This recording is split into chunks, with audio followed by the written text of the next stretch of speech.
This is the Writescast Network, brought to you by Dandelion Web Marketing, the Wisconsin Writers Association, and the University of Wisconsin Writers Institute, and always streaming at writescast.net.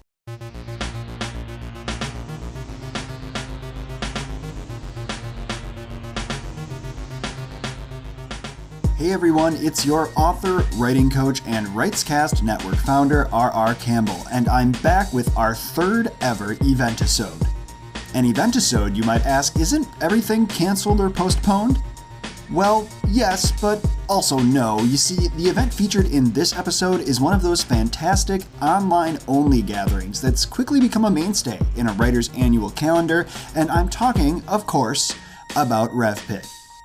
Before we get into the contents of this RevPit-isode, let me say this. If you're wondering what it takes to have your event featured in a future Event-isode, well, you can head to writescast.net/event request to learn more and to put your event on my radar. I'll be doing my best to honor requests as they come in based on fit for our programming and for my own workload, but I do want to make sure listeners to our programming are in a good position to know what's happening and when in the global writing community, especially now as cultivating community has become more important than ever. So again, to learn more, you can head to writescast.net/event request. Now, for this particular Event-isode, I'm joined by Carly Hayward of Revise and Resubmit, or RevPit. Over the course of our conversation, we'll talk about what RevPit is, how you can participate, and what it means to be a part of this event in any capacity. So let's get right into it. It's time for Event-isode 3, featuring Carly Hayward. Stay tuned after our chat for updates on what you'll have coming up next on the Writescast Network. Thank you so much, Carly, for joining me for the third ever Event-isode here on the Writescast Network. I'm so excited to be here. I haven't been on Writecast yet. It's exciting.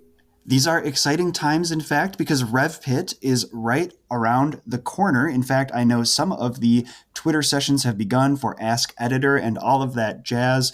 Carly, I want to start, of course, with the what of RevPit. What is RevPit for those who are unfamiliar? So, RevPit, mainly at least, is an annual contest put on by a few editors. Right now, I think we're around like 18 to 20, I forget. In the annual contest, authors can enter to win a free edit from one of our lovely editors. This year, we're working for 8 weeks on the edit. So we're going to really be able to dig in compared to other years where it's been 5 weeks. And it's just like a really wonderful community full of supportive authors. And even if you don't win, there's so much to learn and so many amazing people to meet. It's really great. It really is a wonderful community event at a time when community cannot be emphasized enough, especially with many in-person events having been canceled or postponed. I do want to revisit what you mentioned in that first answer there, and that is the nature of these edits. We are, of course, talking about full developmental edits, correct? Yes. We'll dig into story, character, plot, all those kind of goody big picture stuff that you don't always get from an editor. I mean, it depends. There's many different types of edits, but we're all doing developmental edits to really get your story into the place it needs to be. And then, of course, once these 8 weeks of developmental edits are complete, the editors and the authors with whom they worked, or I should say vice versa, the authors who worked with these editors, their work is then featured in a showcase, is it not? Yes, we like to show off all of the amazing entries. We show their query and their first 5 pages so that people can get a sense of how much work has gone into these pieces and get excited about them and show them support. Sometimes agents will take a look at it, and there's definitely been some representation come about through our showcase, but that's not really our goal. Our goal is just to celebrate the amazing work that these authors have put into their manuscripts. I can say, as an editor who has worked for the last couple of years with authors as part of RevPit, it really is an incredible experience. And it's one that I think many of the authors and even those who aren't selected as winners walk away having learned something from. But let's drill down a little bit more on these authors. Who exactly are these authors? Who do you have to be to participate? To participate, you can't be represented by an agent, first of all. You have to have a completed manuscript that is ready for this round of editing. And that's, I think, about it. They're all fiction authors. We don't do any nonfiction and we don't do short stories. They're all full-length manuscripts. But other than that, we're pretty open to anybody that wants to join in. And I know that it certainly doesn't hurt, of course, to have a Twitter handle, because I know that aside from the submission window, there, of course, are all of these Ask Editor sessions. And I believe you might be doing 10 queries again this year. Why don't you touch on that for a moment, if you would? So Ask Editor sessions we're doing 2 weeks of this year, a few weeks ahead of the contest so that authors have time to get to know the editors, ask them what kind of books they like to work on, ask for any tips in querying, things like that. It gives them time to really work on their piece before it's time to submit it to the rest of us. And then our 10 queries comes after the submission window. So the submission window is open for 2 days, and authors submit their query and first 5 pages of their manuscript to 2 separate editors, and they can have a third as a backup in case they cap. Each editor only gets 100 submissions, so a lot of them do cap out. But then they go through all of their submissions and pick the one that they want to work on. But while they're doing that, we ask that they tweet something called 10 queries, which is a hashtag that's used to talk about what we see that's really great in a query or what could be better, what they need to work on. It gives a lot of like tips and tricks and advice for querying authors as they move forward. And I will say that with this episode debuting on March 24th, there will have already been a few Ask Editor sessions that have surely taken place. But the good news, listeners, is that it's very easy to go back and find these sessions on Twitter. If you just search for the hashtags Ask Editor and hashtag RevPit, you will surely find a treasure trove of great insight and advice, and you'll still be able to look forward to 10 queries once that kicks off after the submission window closes. And on the point of the submission window, Carly, why don't we actually clarify when that submission window opens and then how it is that authors can submit their work during that time? So our submission window this year opens on April 18th. I believe it opens at 9 a.m. Let me double check that. But they can, at that point, submit their first 5 pages and their query.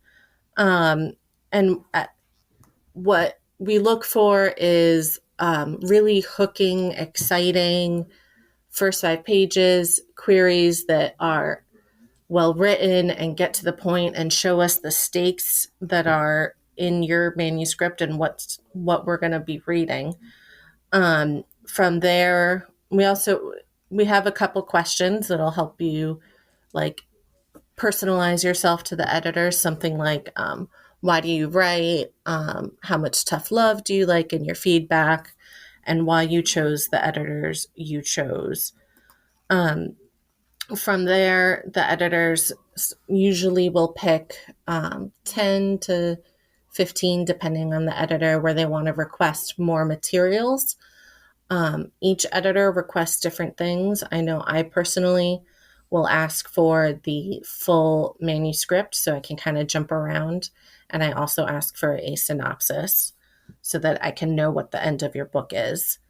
And from there, we eventually will pick a winner, and it's very exciting.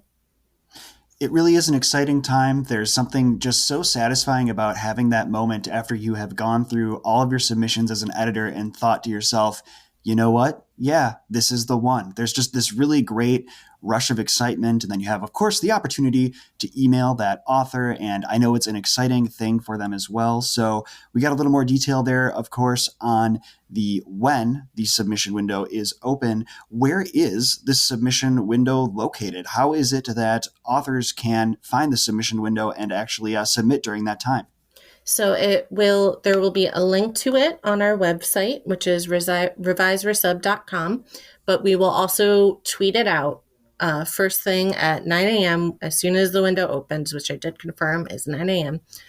The submission window is open for 2 days, and you can always find the link on our Twitter. We usually pin it to our page so that you can get to it easily, or it is also on the website. And the Twitter handle for RevPit, that is also Revise Resub, is it not? It is. All right. So reviseresub.com and Revise Resub over on Twitter are the places to be to check out the updates. And I know, of course, many authors will start their own little fun games at the hashtag RevPit hashtag. So there's something to look forward to in between all of these events. Last, and certainly not least, though, Carly, in fact, rather importantly, why is it that authors should consider participating in RevPit this year? That's an answer with many different facets. Honestly, for me, it's the community. Even if you don't win, you can meet so many amazing other authors.